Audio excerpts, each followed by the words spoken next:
mine. He did not whisper it. He did not murmur it, or breathe it, or shape it like a question. He said it the way other men said amen, as though it were the only truth he had ever believed in. And then he set down his glass, rose from his chair, and walked straight toward her. She was carrying a tray of champagne. She was wearing a servant's dress. She was invisible to every person in that room, except him. Picture this. A ballroom filled with candlelight, the rustle of silk gowns, the clink of champagne glasses, and in the corner a woman who has been overlooked for so long she has learned to make herself small. She does not know that across the room the most powerful man in England is watching her, and has been for years. Welcome to aristocratic hearts. Tell me, where are you listening from tonight? I love hearing from all corners of the world. Drop your city and your local time below. Tonight's story is about two sisters, a wedding, and a secret so devastating that, when it finally surfaces, it will shatter everything. Every assumption, every loyalty, every certainty that every person in this story has ever held. But I need to warn you about something before we begin. You are going to think you know where this story is going. You are going to think you have the villain figured out, the romance mapped, the ending predicted. And I am telling you now, you do not. What happens in the final act of this story made me put down my pen and sit in silence for a long time. Let me take you back to the year 1847, to a house in Wiltshire where a girl named Phoebe Ashmore had forgotten what it felt like to be loved. She was born in the spring of 1826, the first daughter of Sir Eliot Ashmore, a baronet of modest fortune and immodest kindness, who adored his wife with the kind of devotion that made other men uncomfortable. Her mother, Lady Helena Ashmore, born Helena Colborne, was considered one of the beauties of her generation, a woman whose laugh could fill a room and whose warmth could melt the coldest English winter. Now it is worth pausing here to understand what a baronet was in 1840s England. A baronet occupied that peculiar middle ground of English society, RBS, handig intersig signs for somewest above the common gentry, but below the peerage. Sir Eliot had a title and a modest estate called Ashmore Park, but he did not sit in the House of Lords. He did not command the vast wealth of a duke or an earl. What he had was land, a good name, a beautiful wife, and two daughters he loved more than anything in the world. Two daughters. Remember that. Phoebe was the elder, dark-haired, dark-eyed, quiet in the way that intelligent children are quiet when they are busy absorbing everything around them. She had her mother's eyes and her father's gentleness. She could play the piano with a precision that made her music teacher weep, and she could ride a horse as though she had been born in the saddle. She was not a beauty in the way that society measured beauty. She was too thin, too serious, her features too sharp for the soft roundness that was fashionable in those years. But there was something about her face that rewarded attention. The longer you looked at Phoebe Ashmore, the more you saw. Her sister Annabel was 2 years younger, and everything Phoebe was not. Golden-haired, plump-cheeked, laughing, easy. She was the kind of child that strangers stopped to admire in the street, the kind of girl who would grow into the kind of woman that men wrote sonnets about and other women quietly resented. Annabel was sunshine, Phoebe was moonlight, and their father loved them both equally, with the fierce, uncomplicated devotion of a man who considered his daughters the finest things he had ever produced. Their mother died when Phoebe was 7 and Annabel was 5. The official cause was a fever, a sudden, violent illness that struck in the autumn of 1833 and carried Lady Helena away within a week. The physician who attended her spoke of inflammation of the stomach, of vomiting and convulsions, of a body that seemed to be consuming itself from the inside. He prescribed laudanum for the pain and prayer for the outcome. and within 6 days, Helena Ashmore was dead. Sir Eliot was destroyed. He walked through the rooms of Ashmore Park like a ghost of himself, touching the chairs where she had sat, the books she had been reading, the piano she had played. The servants said they could hear him talking to her at night, not in grief, but in conversation, as though he expected her to answer. He poured everything that remained of his heart into his daughters, hiring the best governesses he could afford, reading to them every evening, taking them riding across the Wiltshire Downs every Saturday, regardless of weather. And then, 18 months after Helena's death, Sir Eliot married again. I want you to understand something about this decision because it is easy, from our perspective, to judge a man who remarries so quickly. But in 1835, a widower with 2 young daughters and no female relative to manage his household had very few options. A man could not raise girls alone. Society would not permit it. The governesses could teach, and the servants could clean, but a house needed a mistress, and daughters needed a mother. Or so the world insisted. Her name was Moira Thorne. She was 30 years old, handsome rather than beautiful, the daughter of a clergyman from Hampshire with no fortune and no prospects beyond what her face and her manners could secure for her. She was everything that Helena had not been, calculating where Helena had been warm, precise where Helena had been generous, watchful where Helena had been trusting. Sir Eliot did not love her. He was honest about that, at least with himself. He married her because his sister told him the girls needed a mother, because the empty chair at the head of his dinner table was slowly driving him mad. Moira accepted these terms with the practical efficiency of a woman who understood exactly what she was getting and exactly what she intended to do with it. What she intended to do with it was everything. Within 6 months of the wedding, the household had changed. Not dramatically. Moira was far too intelligent for dramatic changes. She moved slowly, carefully, the way a gardener removes weeds. One root at a time, so gradually that you do not notice the garden has been emptied until it is too late. First, the governesses were replaced. The women Sir Eliot had hired, warm, educated women who encouraged both girls equally, were dismissed for various invented failings and replaced with a single governess of Moira's choosing. A woman named Miss Price, who understood, without being told, that her primary obligation was not to the children, but to the woman who paid her salary. Then the rooms were rearranged. Phoebe was moved from the sunny bedroom beside her father's study to a smaller room on the 3rd floor. Annabel, however, was moved closer to Moira's chambers, closer to Moira's influence, closer to Moira's voice. Then the stories began. Moira told Sir Eliot that Phoebe was difficult, that she was sullen, disobedient, prone to fits of temper, that she refused to practice her needlework and spoke rudely to the servants and was, in Moira's carefully chosen words, too much like her mother. She said this last part as though it were a diagnosis rather than a compliment, and Sir Eliot, bewildered, grieving, desperate to believe that his new marriage could provide the stability his daughters needed, began to accept it. He did not see what was happening. He did not see because Moira made sure he did not see. What was happening was this: Phoebe was being erased, slowly, methodically, with the patient cruelty of a woman who understood that the most effective destruction is the kind that leaves no visible marks. Annabel was dressed in new gowns while Phoebe wore last season's cast-offs. Annabel was praised at dinner while Phoebe was corrected. Annabel was presented to visitors as my daughter, while Phoebe was introduced as Sir Eliot's elder girl. A distinction so subtle that only a child would feel its razor edge, and Phoebe felt it every single time.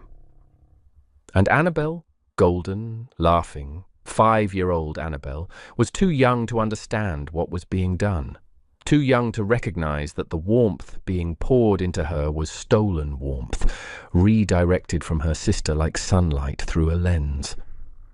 By the time she was old enough to notice, the pattern was so deeply established that it felt like truth. Phoebe was the difficult one. Annabel was the good one. That was simply how things were. There was one moment, that Phoebe would carry with her for the rest of her life. She was 9 years old. Annabel was 7. It was Christmas morning, and the nursery was cold because Phoebe's fireplace had not been lit. An oversight, Moira said, though the oversight only ever seemed to affect Phoebe's room. Annabel had received a doll with a porcelain face and real human hair and a wardrobe of miniature silk gowns. Phoebe had received a pair of wool stockings. Annabel, who was 7 and kind in the uncomplicated way that 7-year-olds are kind, had looked at the stockings and then at the doll and then back at Phoebe, and something had crossed her small face. Not understanding, not quite, but the instinct of a child who senses unfairness even when she cannot name it. "You can have the doll," Annabel whispered. "We can share." Moira, who had been watching from the doorway, crossed the room in 3 strides. "Annabel, darling, the doll is yours. Phoebe does not want a doll. She prefers practical things. Do you not, Phoebe?" "Yes, Ma'am," Phoebe said, because she had already learned at 9 years old that the correct answer to any question Moira asked was the answer Moira wanted to hear. Annabel never offered to share again. Not because she was unkind, but because Moira made sure, through 1,000 tiny corrections, 1,000 redirections, 1,000 carefully placed words, that Annabel understood. Phoebe does not want what you have. Phoebe is different. Phoebe prefers it this way. She thought that was the worst of it. She was wrong. When Phoebe was 12 years old, her father died. The official cause was apoplexy, a sudden seizure that struck him in his study on a Tuesday afternoon. He was 51 years old and had seemed, to all appearances, to be in reasonable health. But in the months before his death, Sir Eliot had begun asking questions. He had noticed discrepancies in the household accounts. He had found Phoebe crying in the still room and had, for the first time, really listened, to what his elder daughter was trying to tell him. He had confronted Moira about the way Phoebe was being treated. He had spoken of changes. 2 weeks later, he was dead. The physician attributed it to the accumulated strain of grief. Society nodded sympathetically. And Moira Thorne, who now controlled the household, the estate, and both daughters without a single voice to challenge her, wore black for precisely the amount of time that propriety demanded, and not 1 day longer. Phoebe stood at the graveside in a black dress that did not fit properly because no one had thought to have one made for her, and she understood, with the clarity that comes to children who have been forced to grow up too fast, that she was now entirely alone. But something else settled in her chest that day, something cold and quiet and watchful. She could not name it then. She would learn, years later, that the word for it was suspicion. Sir Eliot's will was straightforward. The estate was left in trust for his daughters, to be administered by his wife until the elder daughter married or reached the age of 25, whichever came first. Now, this is where I need to explain something about the law as it existed in the 1830s, because the legal framework that trapped Phoebe Ashmore was not an accident. It was a system designed by men, for men, and the women caught within it had almost no recourse. Under the prevailing legal framework, a woman's property belonged to her husband, or, in the case of an unmarried woman, to whoever controlled her trust. A widow named trustee of her late husband's estate occupied a peculiar and powerful position. Moira was not merely the girls' stepmother. She was their legal guardian, the administrator of their inheritance, and the sole authority over their futures. She could decide where they lived, what they wore, whom they saw, and had, most crucially, whom they married. If Phoebe wanted to challenge any of this, she would need a solicitor, and a solicitor required money that Moira controlled. It was a cage built from paper and precedent, and it was nearly impossible to escape. And Moira intended to use every ounce of that power. The years that followed were years of systematic cruelty, the kind that leaves no bruises and generates no evidence, and is therefore, in the eyes of the law, nothing at all. Phoebe was removed from formal education at 13. She spent her adolescence performing the work that servants should have done. She cleaned, she mended, she organized linen closets and counted silver and managed the still room. She was not beaten, she was not starved. She was simply reduced, day by day, from the daughter of the house to its most useful servant. Annabel, meanwhile, was groomed. Gowns were commissioned from London. A music teacher was hired. A drawing master visited twice weekly. Moira invested in Annabel the way a shrewd investor places capital, with precision, calculation, and the absolute expectation of returns. That was the plan. Phoebe would serve, Annabel would marry brilliantly, and Moira would live out her years in comfort, secured by the fortune of the family she had consumed from the inside. But plans have a habit of colliding with reality, and reality in this case had a name. Tristan Colborne, the Duke of Waverley. Now I need to tell you who this man was, because you need to understand what it meant when someone like Tristan Colborne walked into a room. The Duke of Waverley was 33 years old, possessed of £45,000 a year, and feared by virtually every person in England who had ever had the misfortune of earning his displeasure. He was tall, well over 6 feet, which in an era when the average man stood 5'7" was physically imposing in a way that went beyond mere height. He was dark-haired, grey-eyed, lean in the way of a man who rides hard and eats sparingly, and his face had the kind of severe beauty that made women stare and then look away, not because they were uninterested, but because looking too long felt like staring into something dangerous. He did not smile, or rather, he smiled rarely, and when he did, it never reached his eyes, which remained cold and watchful, and gave the impression of a man who was cataloguing every weakness in the room for future use. Now, it is important to understand the scale of power we are talking about. When we speak of a duke in 1840s England, we are speaking of a level of influence that is almost impossible to comprehend today. With £45,000 a year, the Duke of Waverley earned more in 12 months than most English families would see in 10 generations. He owned estates in 3 counties. He controlled seats in Parliament.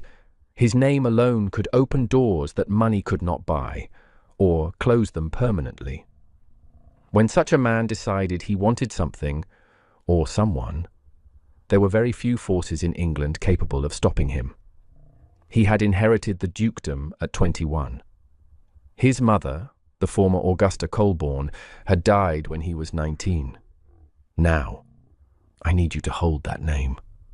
Augusta Colborne. Phoebe Ashmore's mother was born Helena Colborne. The Duke of Waverley's mother was Augusta Colborne, Helena's elder sister.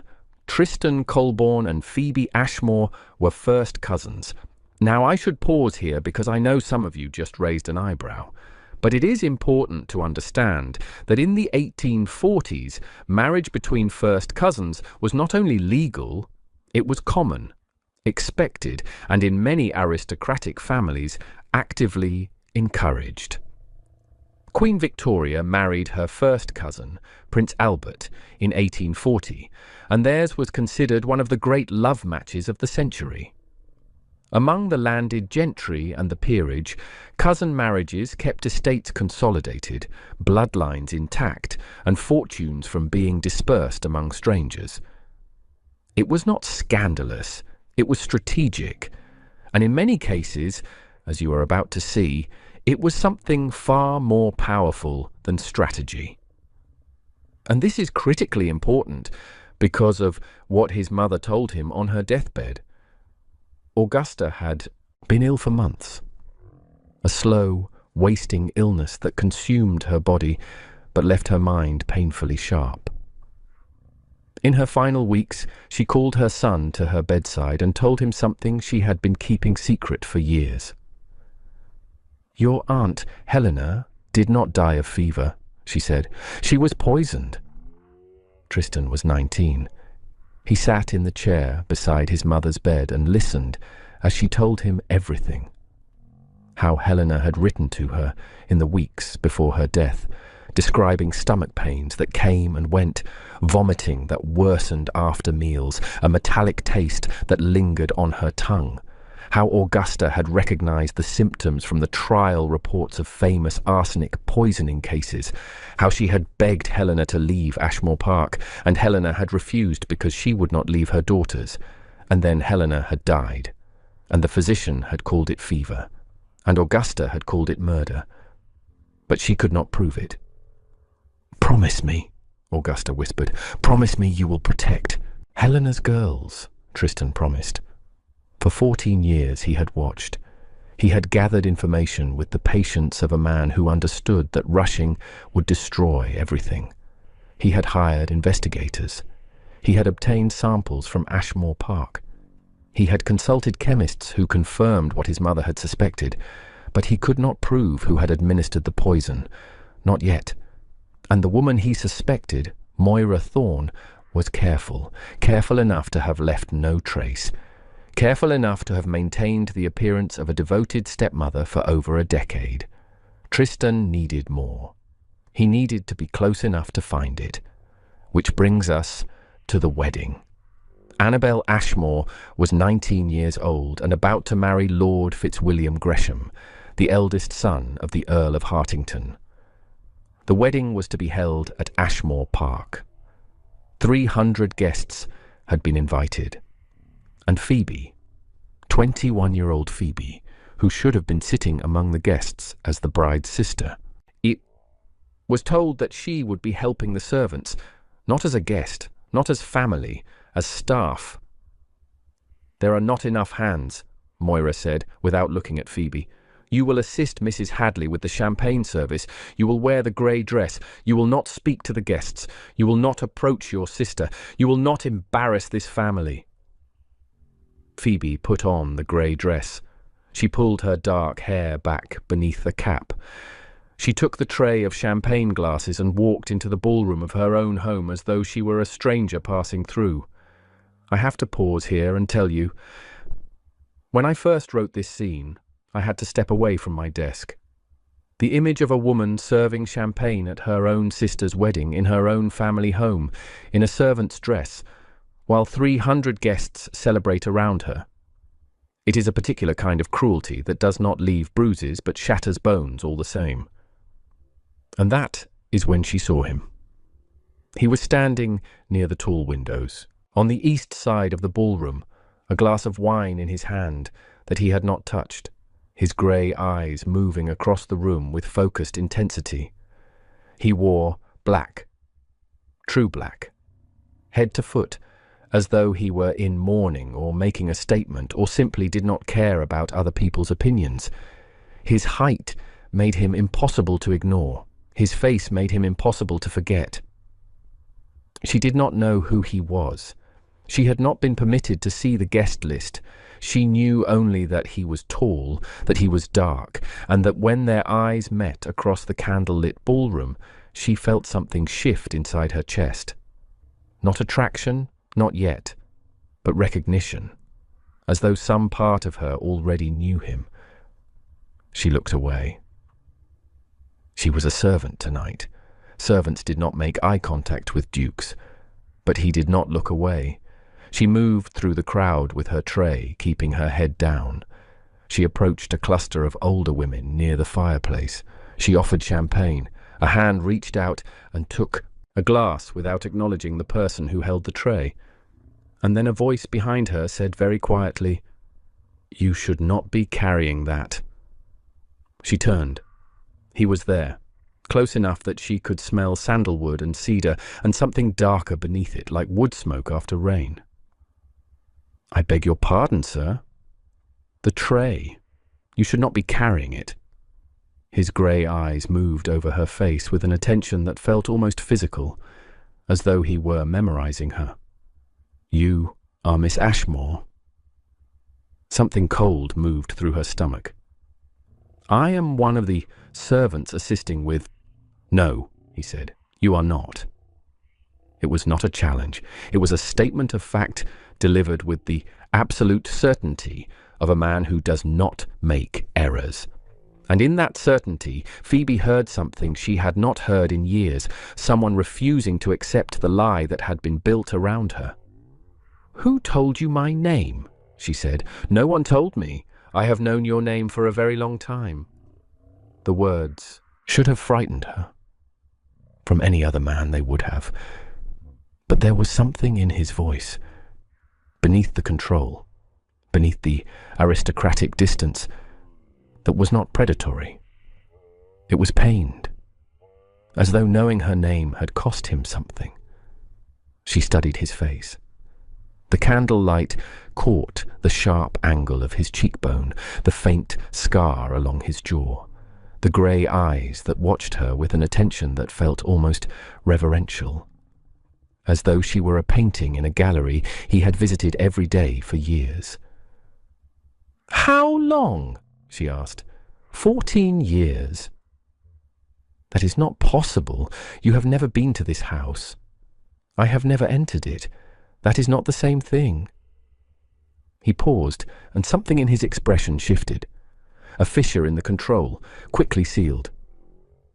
"I have had people watching, reporting to me, making sure you were alive, making sure she had not—" He stopped himself.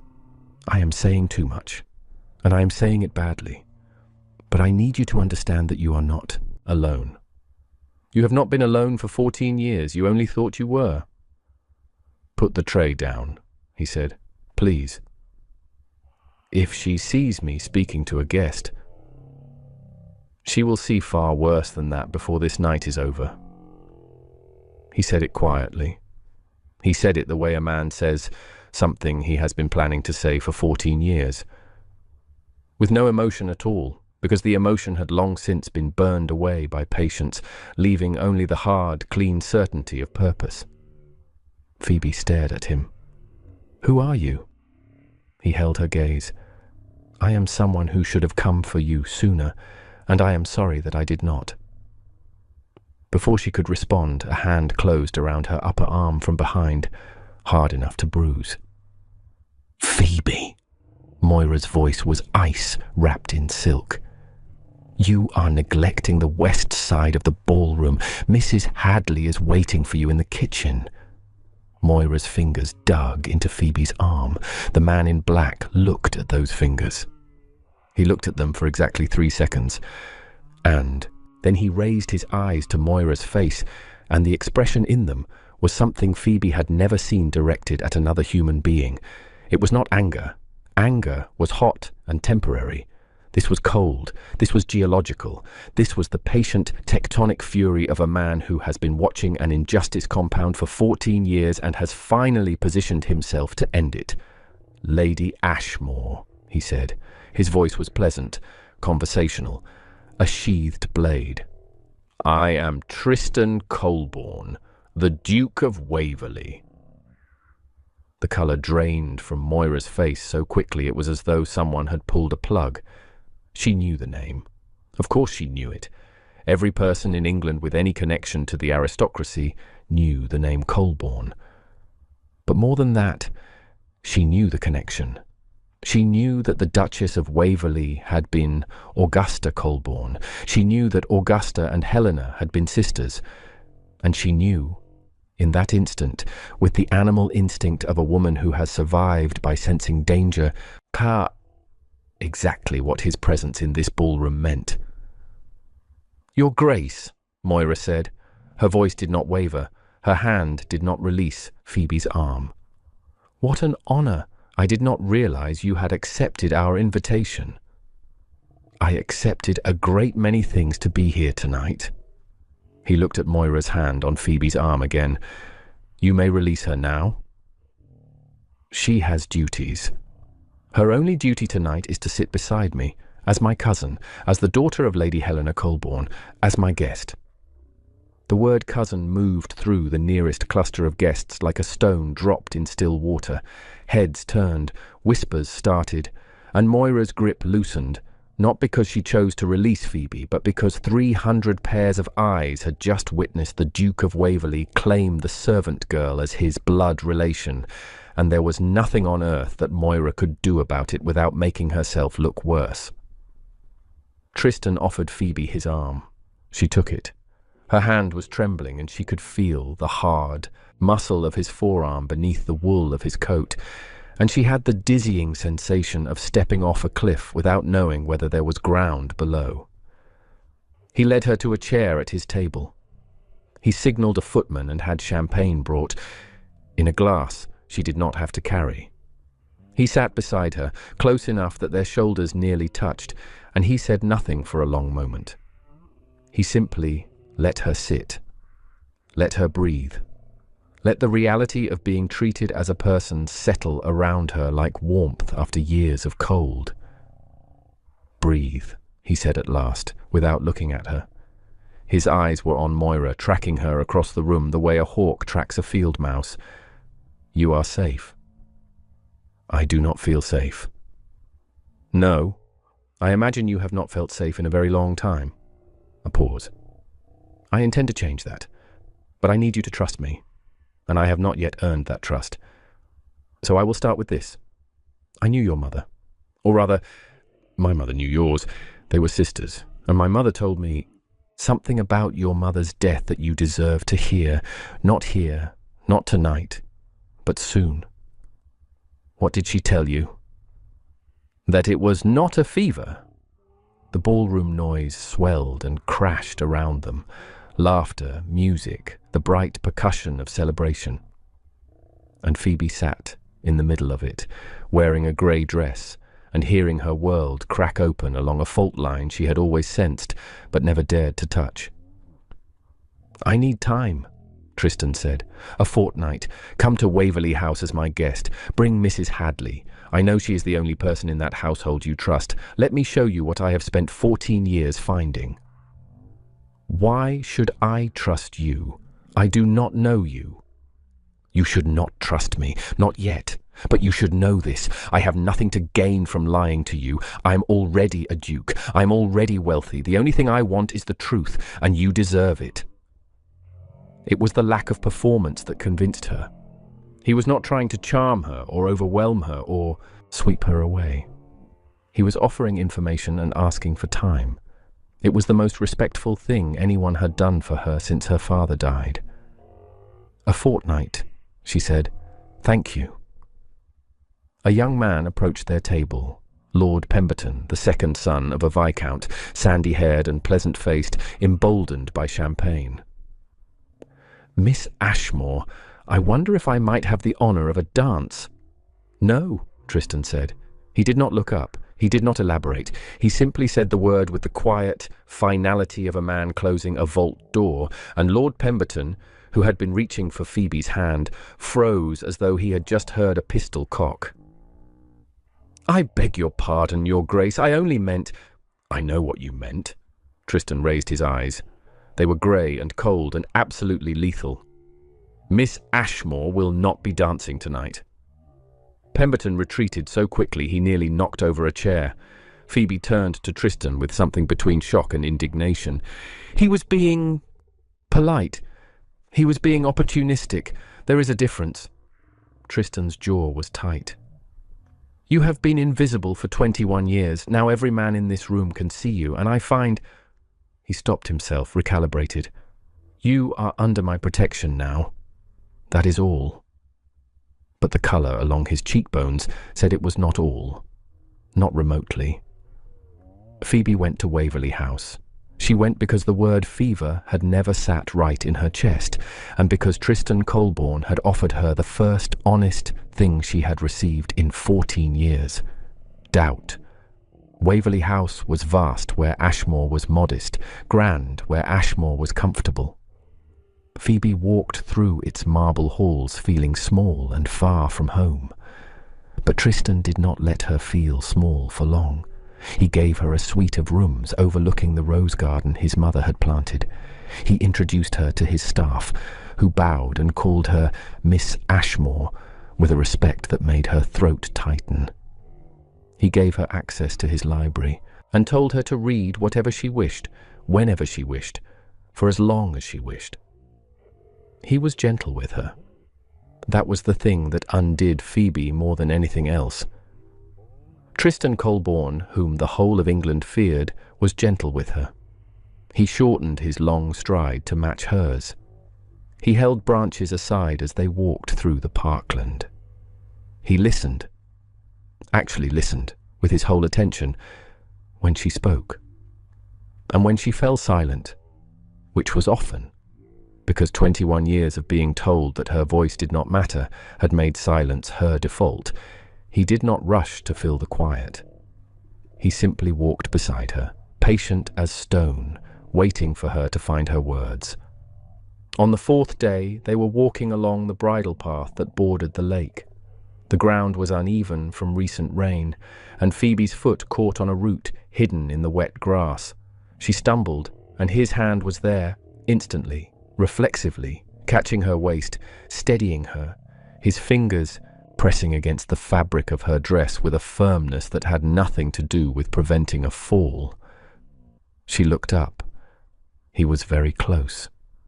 She could see the faint scar along his jawline, the darker ring of grey around his irises, the way his breath had stopped. His hand remained at her waist. 3 seconds. 4. 5. "Thank you," Phoebe said. He released her as though her body had burned his palm. He stepped back. He cleared his throat, and for the rest of the walk he kept precisely 2 feet between them and did not touch her again.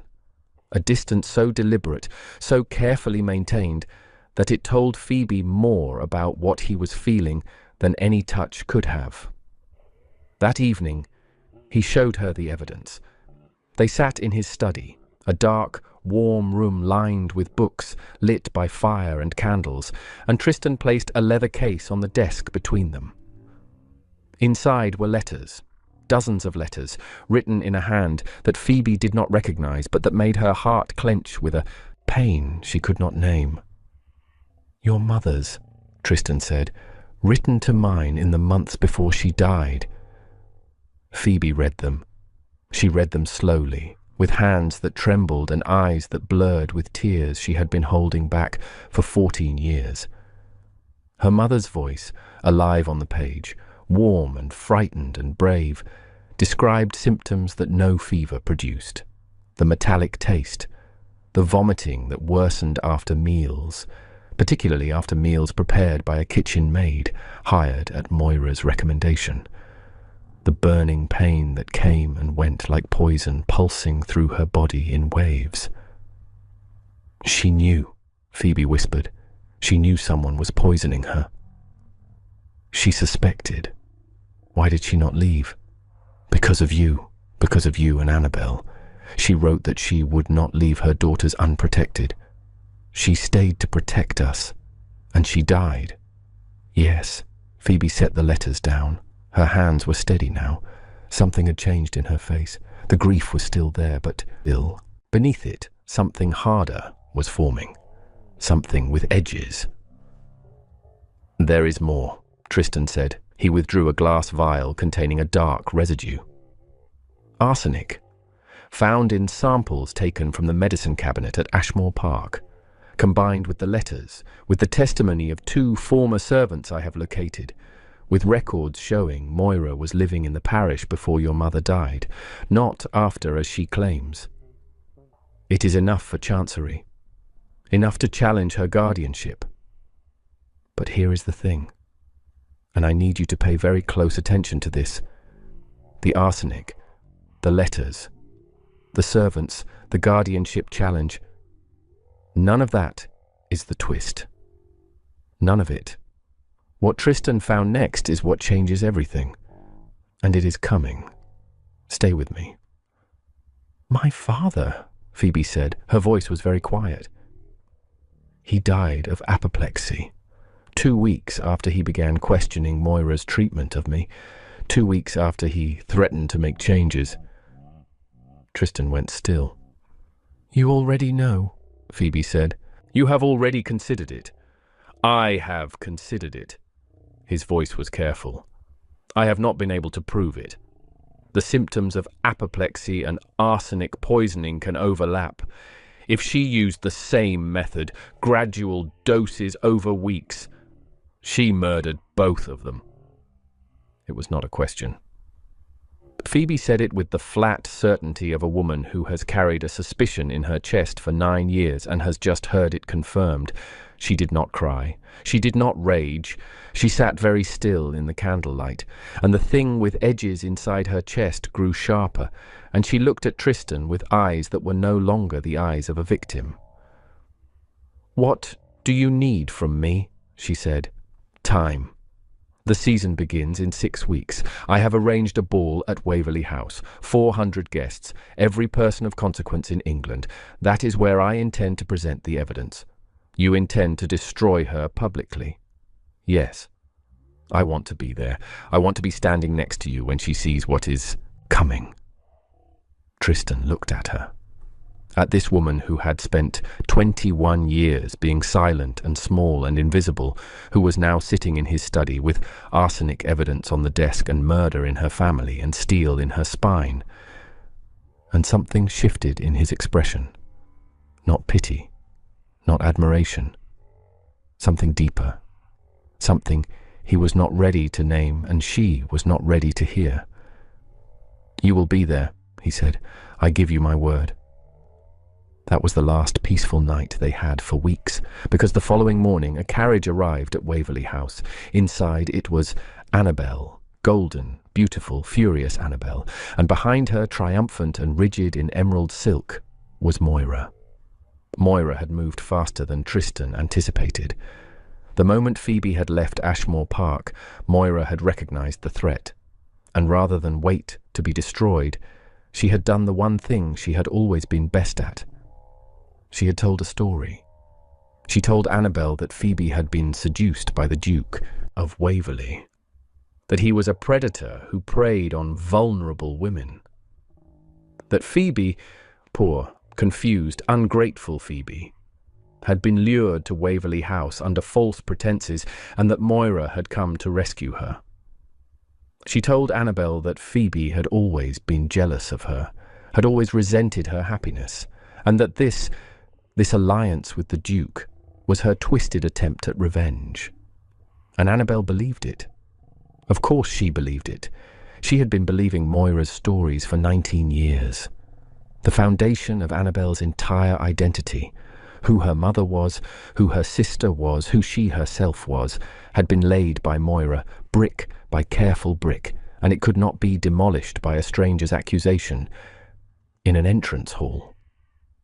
Annabel stood in the marble foyer of Waverley House, with tears streaming down her face, and looked at Phoebe with an expression that cut deeper than anything Moira had ever done. Not cruelty, but grief. The grief of a younger sister who believes she is watching her elder sister destroy herself.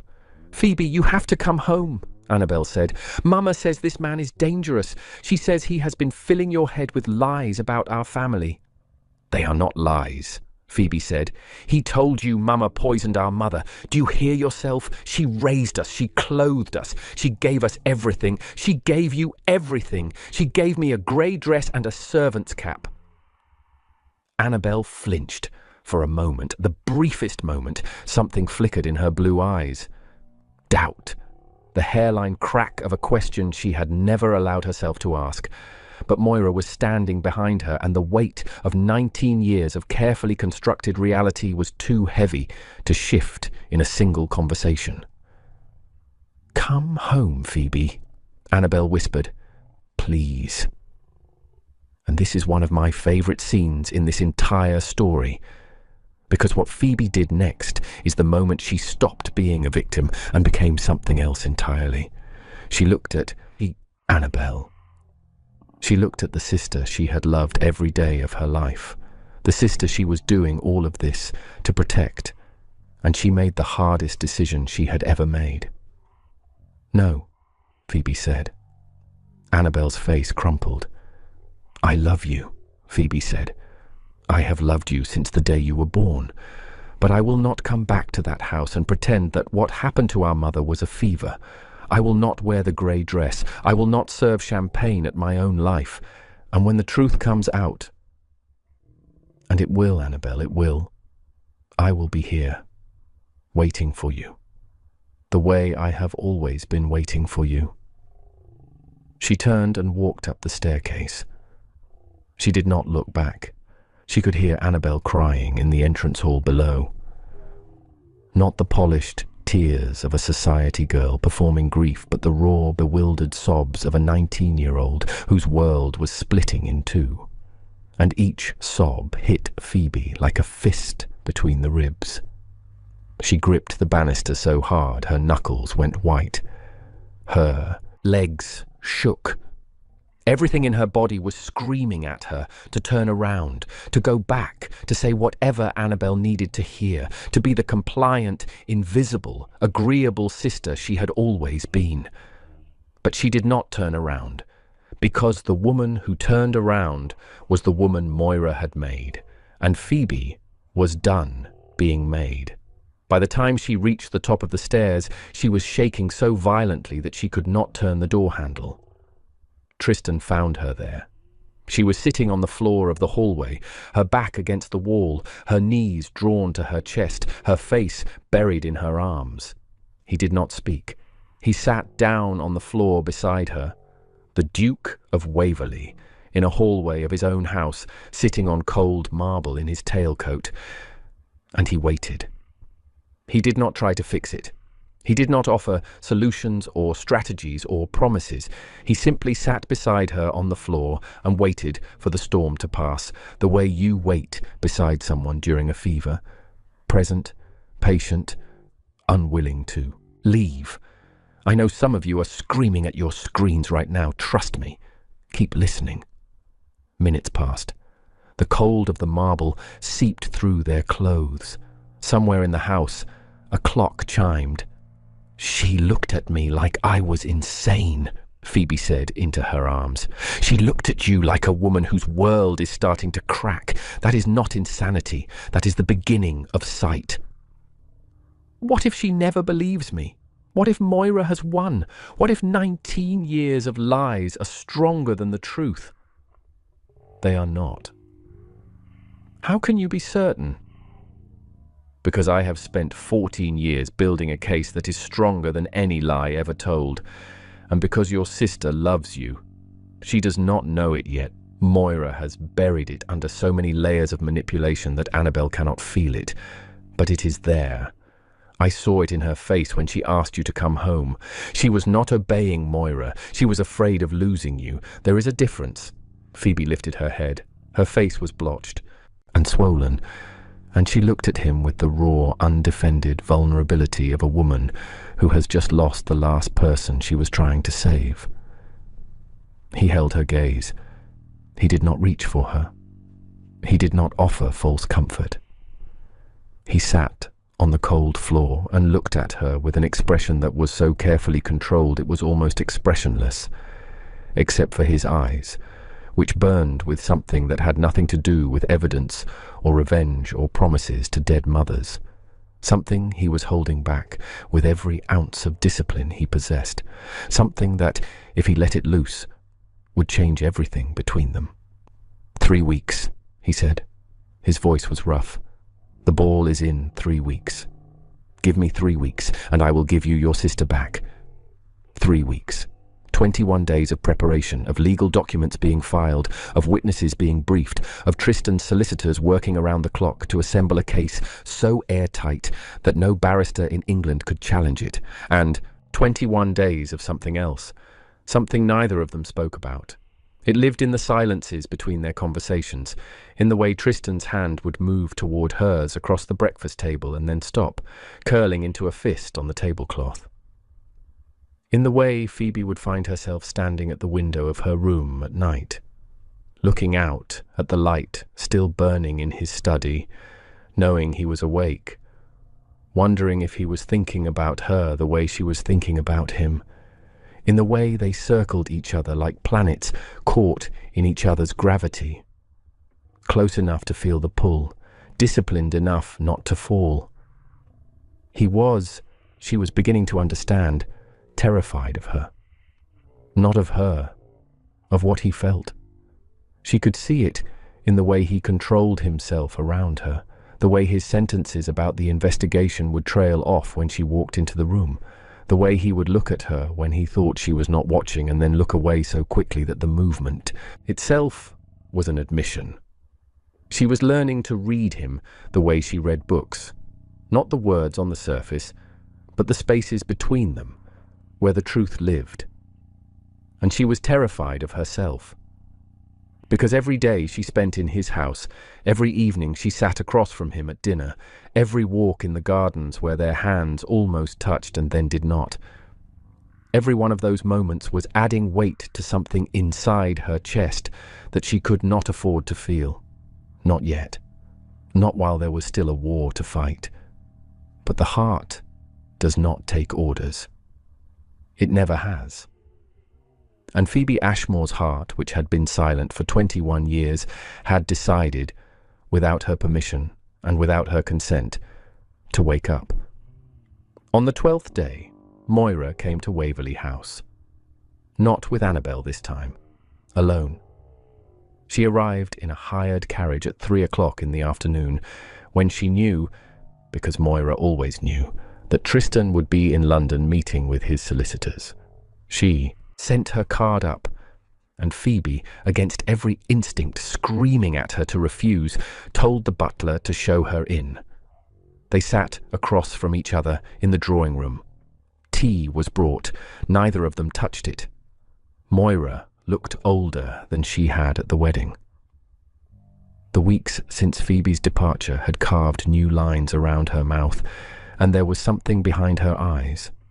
Not guilt, never guilt, but the restless calculation of an animal that has scented a trap and is trying to determine its dimensions. "You have made your point," Moira said. "You have the Duke's attention. You have his diamonds. You have had your little rebellion. Now come home before you do something that cannot be undone." "Something that cannot be undone," Phoebe repeated, "like poisoning a woman in her own kitchen." Moira did not flinch. She did not blink. She held Phoebe's gaze with the flat, reptilian calm of a woman who has been accused of worse things by better people and survived them all. "You have no proof of anything," Moira said. "You have a duke with a grudge and a dead woman's letters. That is not proof. That is grief dressed up as justice. And your father's journals, are those grief as well?" Something moved behind Moira's eyes, something fast and cold. "My father," Moira said carefully, "was a senile old man who wrote nonsense. Your father was a clergyman who documented every significant event of his life in meticulous detail, including the day his daughter came to him with a plan to murder a woman for her husband." The drawing room was very quiet. The clock ticked. The tea cooled. Moira leaned forward. When she spoke, her voice was low. Not a whisper, but something worse. The intimate, confiding tone of a woman sharing a secret between friends. "Let me tell you what will happen if you proceed with this," Moira said. "Your sister will never speak to you again. Not because I will prevent it, because she will choose it. She will choose me. She has always chosen me. And you will spend the rest of your life in this enormous empty house with a man who married you out of obligation to his dead mother, wondering whether your sister is happy, wondering whether she thinks of you, wondering whether the truth was worth what it cost." She paused. She smiled. It was the most terrifying expression Phoebe had ever seen on a human face, not because it was cruel, but because it was calm. The smile of a woman who genuinely believed she had already won. "Come home, Phoebe. Wear the grey dress, and I will let you keep your sister." Phoebe looked at the woman who had murdered her mother, who had murdered her father, who had stolen her sister and consumed her inheritance and spent 14 years reducing her to a shadow in her own home.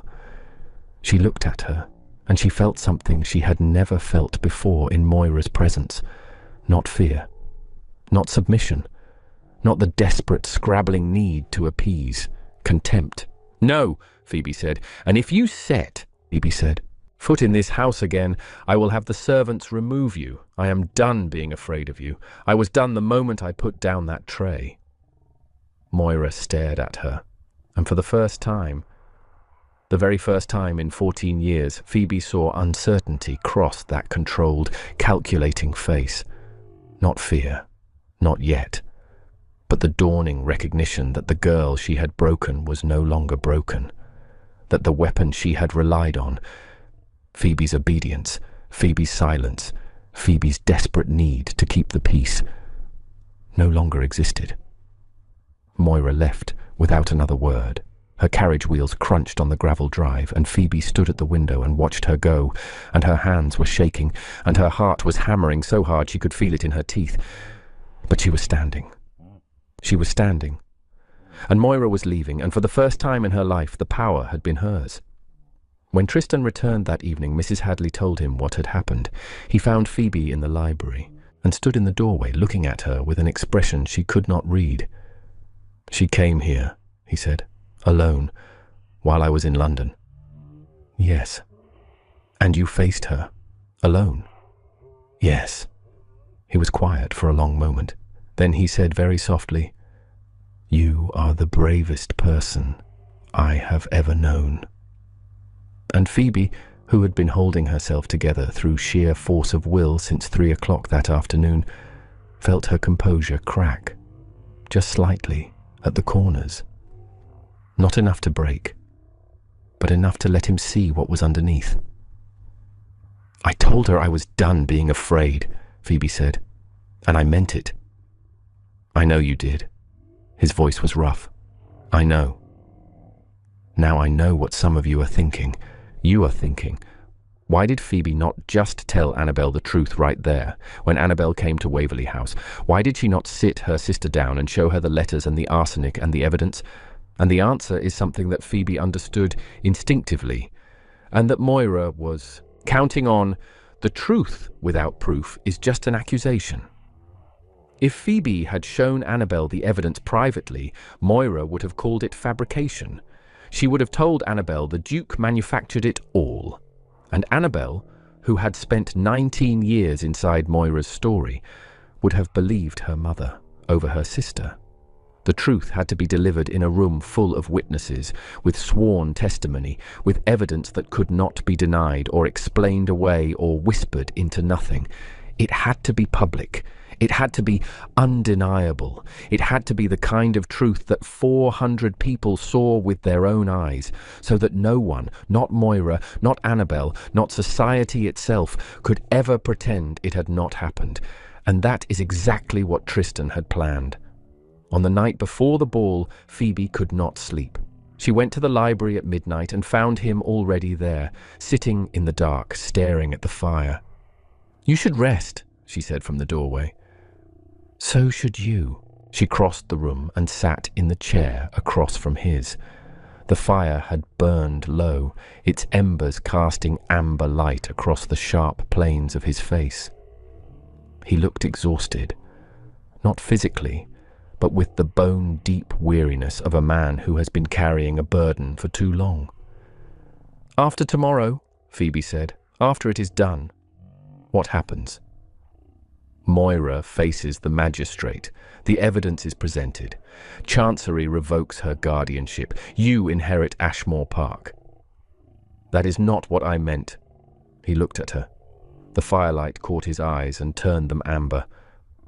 "I know that is not what you meant," he said quietly. "Then answer the question you heard, not the one I asked." He was silent for a long time. The fire crackled. The clock ticked. And then he spoke, and his voice was rough in a way she had never heard it before. Stripped of control, stripped of strategy, stripped of everything except the truth. "What happens," he said, "is that I will have no more reasons to be near you. The investigation will be closed. Your guardianship will be resolved. You will have your home, your inheritance, your sister. And I will go back to Waverley House and sit in this chair and stare at this fire and know that the only thing I have ever wanted for myself, the only thing that was not duty or obligation or a promise to a dead woman, is living 30 miles away and does not know that I—" He stopped. "That you what?" Phoebe whispered. His hands gripped the arms of the chair. His knuckles were white. "Ask me again, after tomorrow," he said, "when the war is over, when you are free, when you can hear it without wondering whether it is strategy." "It is not strategy."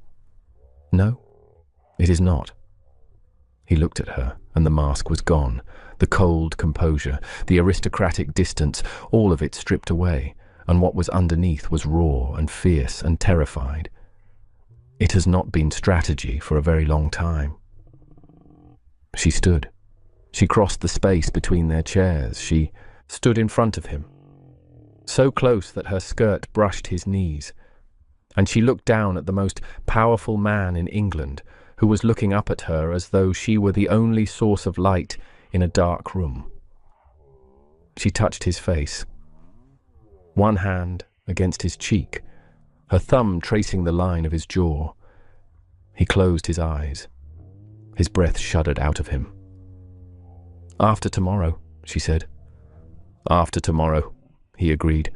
His voice was wrecked. She left the library. She walked to her room. She pressed her back against the door and stood there in the dark, breathing, her palm still warm from the heat of his skin, and she thought, "Tomorrow I destroy the woman who killed my mother. And the day after that, I tell the Duke of Waverley that I am in love with him." Both things terrified her equally. Now, it is important to understand what the London season truly was, because it was not merely a calendar of entertainments. It was a marriage market operating on ruthless economic principles. Families invested thousands of pounds in gowns, carriages, and townhouse rentals for the chance to parade their daughters before eligible bachelors. A young woman typically had 2 or 3 seasons to secure a match. After that, she was whispered about. On the shelf, a failure. For a woman like Moira, who had clawed her way into respectability through murder, the season was the arena where her entire life's work either paid dividends or collapsed. And tonight, it would collapse. The ball was held at Waverley House. Tristan had planned it with the precision of a military campaign. 400 guests, the cream of London society. He had invited Moira personally, with a note so gracious that she had accepted immediately, delighted by the attention of the most powerful duke in England. Moira did not know that 3 former servants had been briefed and positioned. She did not know that the Lord Chancellor had received copies of her father's private journals. She did not know that. The foremost chemist in England had completed his analysis of the arsenic samples, and she did not know that Phoebe Ashmore was standing at the top of the main staircase in a gown of midnight blue silk, with the Waverley diamonds blazing at her throat, and an expression on her face that was no longer invisibility. It was war. What happened next would change everything. Everything. Moira arrived in emerald green. She swept through the receiving line with the polished confidence of a woman who had been controlling rooms for 2 decades. She climbed the staircase. She saw Phoebe. And to her credit, or perhaps to her damnation, her smile did not waver.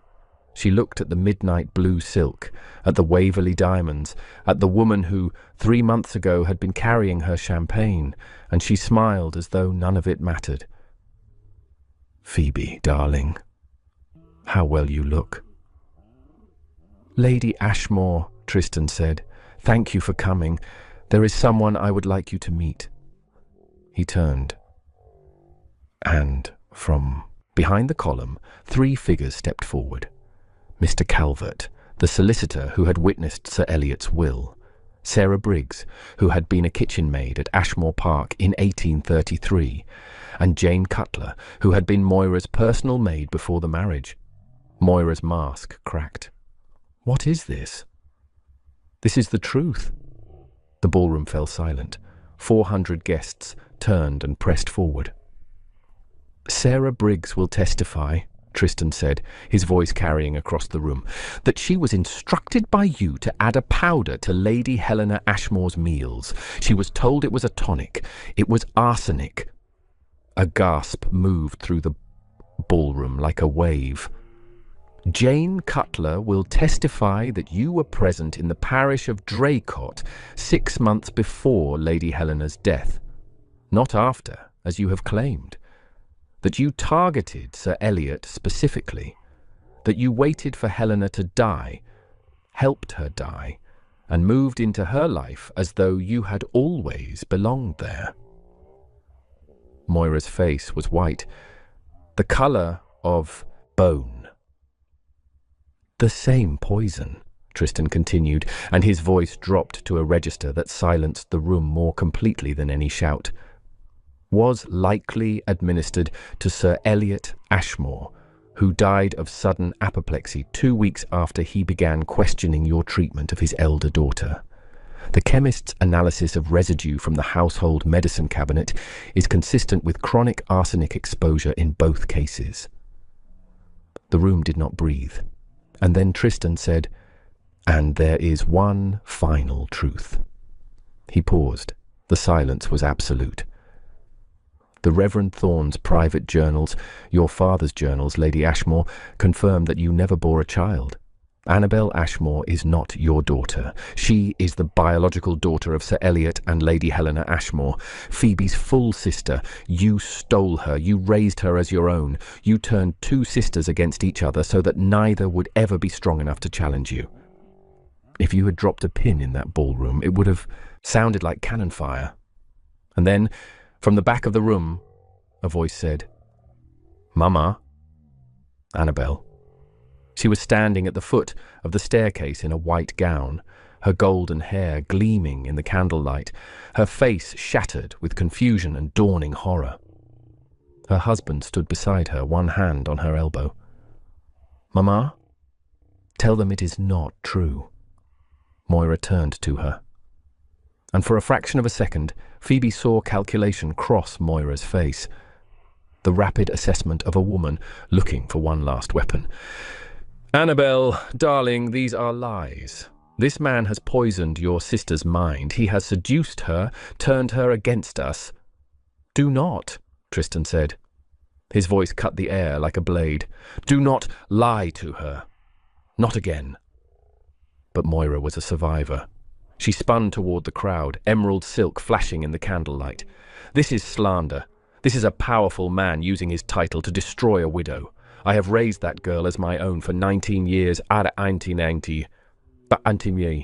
my daughter. Ask anyone who knows me." And that is when Phoebe stepped forward, not Tristan. Phoebe. She walked down the staircase. The midnight blue silk caught the light with each step. The Waverley diamonds flashed at her throat. The diamonds that had belonged to her aunt, that had been worn by a duchess, that blazed now on the neck of a woman who, 3 months ago, had been carrying champagne in a servant's cap. 400 pairs of eyes watched her descend. She walked past Tristan. She walked past the witnesses. She walked to the centre of the ballroom, where Moira stood, spinning her last desperate lie, and she stopped 3 feet away. The ballroom was silent. The candles flickered, and Phoebe Ashmore, who had not been permitted to speak at her own dinner table for 9 years, who had been taught that her voice was worthless, who had been reduced to a grey dress and a tray and a name no one bothered to say, opened her mouth and spoke. "Your father kept a journal," Phoebe said. Her voice was steady, not loud, but clear. The voice of a woman who has been silent for 21 years and has chosen, finally, to speak. In it, he recorded that you came to him in the autumn of 1832 with a plan. He recorded that you obtained arsenic under a false name from a chemist in Southampton. He recorded that he begged you not to do what you were planning. He recorded his shame at having failed to stop you.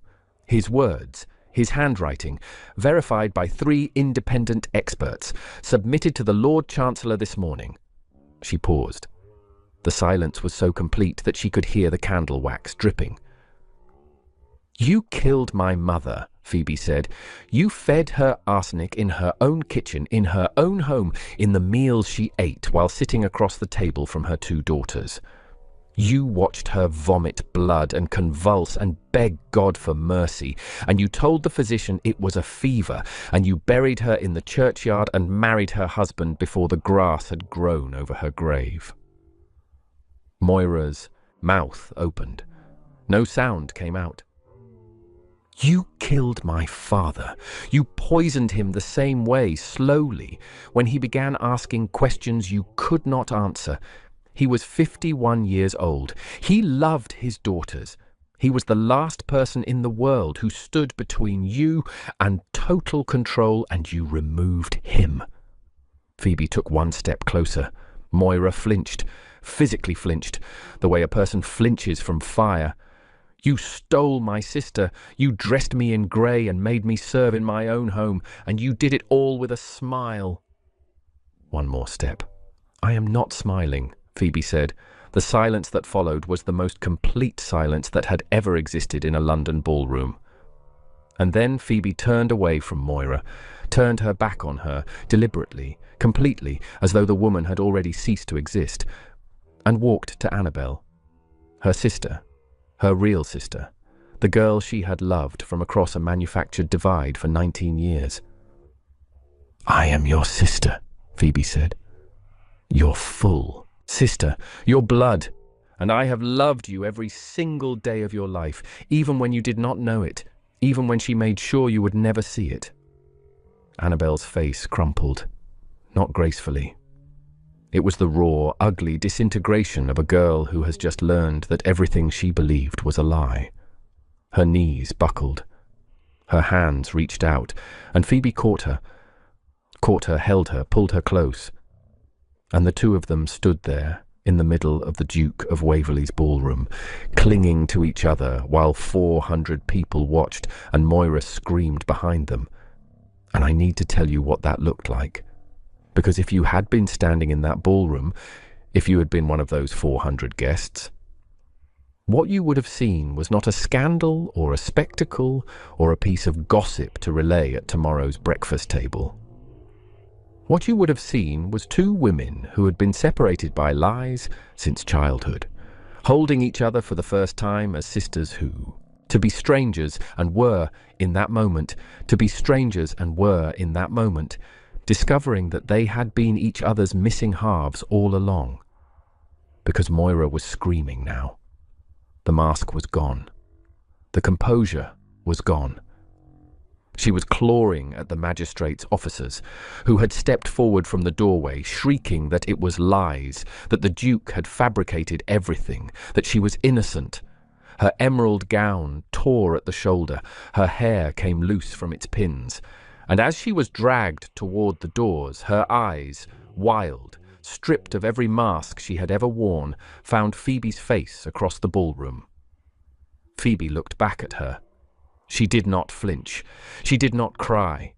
She held the gaze of the woman who had stolen her life with the quiet, immovable calm of a woman who has survived the worst thing imaginable and is still standing. And Moira Thorne understood, finally, completely, that she had lost. Not to the Duke, not to the law, to the girl she had dressed in grey, to the girl she had made invisible, to the girl who had said no. The doors closed behind her, and Annabel, still clinging to Phoebe, whispered, I am sorry. I am so sorry. I did not know. "I know," Phoebe said. "I know you did not, but you know now." There is an epilogue. There is always an epilogue. The trial lasted 3 months. The evidence was overwhelming. Sarah Briggs testified. Jane Cutler testified. The chemist testified. The Reverend Thorne's journals were entered into the record, including the passages about Sir Eliot's death, which the prosecution argued constituted a second murder. The defence attempted to claim that the journals were forgeries, but 3 independent handwriting experts confirmed their authenticity. The defence attempted to discredit Sarah Briggs as a disgruntled former servant, but Jane Cutler's testimony delivered, with the unflinching precision of a woman who had nothing left to lose, corroborated every detail. Moira herself took the stand. She maintained her composure for the first 2 hours. She told the story she had always told, the devoted stepmother, the generous guardian, the woman who had given everything to her late husband's children. She was convincing. She was practiced. She had been telling this story for 14 years, and she told it with the fluency of long rehearsal. And then the prosecution read her father's journal aloud. The passages where the Reverend Thorne described his daughter arriving at his vicarage with a plan to secure a wealthy widower. The passages where he recorded the purchase of arsenic. The passages where he begged her to stop, and she told him that a woman with no fortune must make her own way. Moira's composure did not crack. It shattered. She stood in the witness box and screamed that her father was a liar, that everyone was a liar, that the Duke had orchestrated everything, and the jury, who had been watching her performance with increasingly cold eyes, retired for 47 minutes before returning with their verdict. Guilty on 2 counts of murder by poisoning. Sentenced to hang. The execution was carried out on a cold February morning at Newgate Prison, before a crowd that stretched 3 streets deep. Moira walked to the scaffold in a plain grey dress, the same dull, colourless grey she had forced Phoebe to wear for 9 years. Whether this was coincidence or the warden's sense of justice, no one ever confirmed.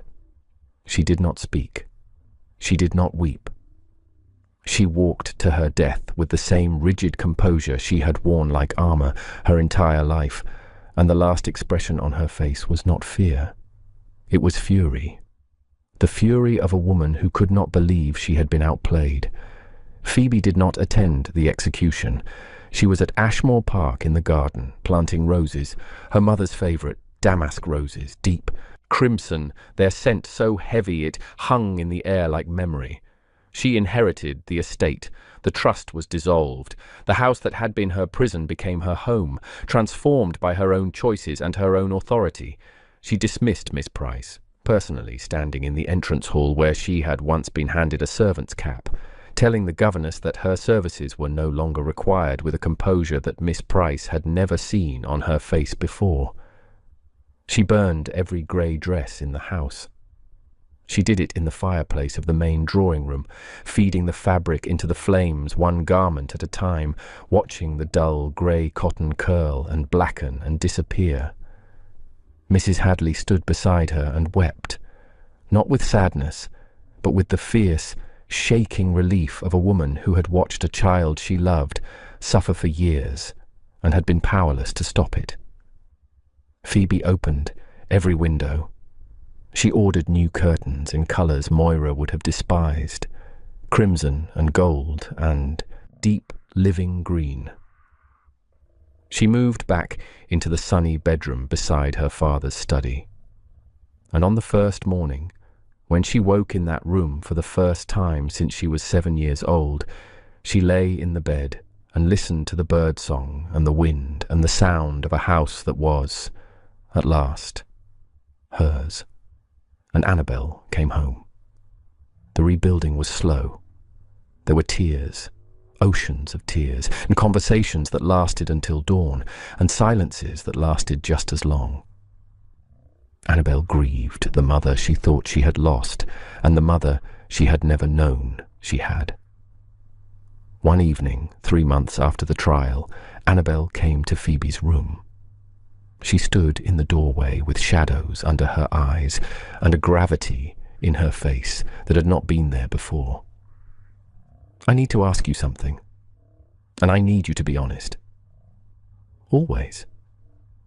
"All those years, when I had gowns and music lessons and drawing masters, and you had nothing, when I was presented as her daughter, and you were treated as a servant. Eek! Did you hate me?" Phoebe looked at her sister, her blood, the last living piece of their parents' love story. "Not for one single second," Phoebe said. "Not ever. You were the reason I survived it." Annabel crossed the room. She sat on the bed beside Phoebe, and then she did something she had not done since she was 5 years old. She reached for her sister's hand and held it the way children hold hands, with her whole fist wrapped around Phoebe's fingers, tight and desperate and unwilling to let go. "Tell me about her," Annabel whispered. "Tell me about our mother, the real one." And Phoebe told her. She told her about the laugh that filled rooms, about the roses in the garden, about the way their mother smelled of orange blossom, and the way she sang off key when she thought no one was listening. She told her about the bedtime stories and the riding lessons and the way their father looked at their mother as though she were the only star in his sky. She talked until the candles burned low, and Annabel listened, absorbing every word, building for the first time the image of a mother she had never been allowed to remember. It was not enough. 19 years cannot be restored in one night. But it was a beginning. Her husband, Lord Fitzwilliam Gresham, proved to be a better man than anyone expected. He held Annabel through the worst of it, and he told her, with a simplicity that was more convincing than eloquence, that he had married her, not her mother's lies. And Tristan Colborne, the Duke of Waverley, did not leave Ashmore Park when the trial ended. He did not return to his cold, solitary existence. He stayed, because the promise to his mother had been fulfilled, but the reason he breathed had not been claimed. He found Phoebe in the rose garden on a Tuesday evening, 3 months after the execution. The damask roses she had planted were in bloom, crimson and heavy with scent. The evening light was golden. "The war is over," Phoebe said, without turning around. She could feel him behind her. She always knew when he was near. The air changed, the way it changes before a storm. "Yes. You said to ask you after tomorrow. It has been 90 tomorrows." "I have been counting." She turned. He was standing 3 feet away. The same careful distance he had always maintained, the distance of a man who was terrified that if he stepped closer, he would never step back. "What happens now?" she asked, the same question from the library.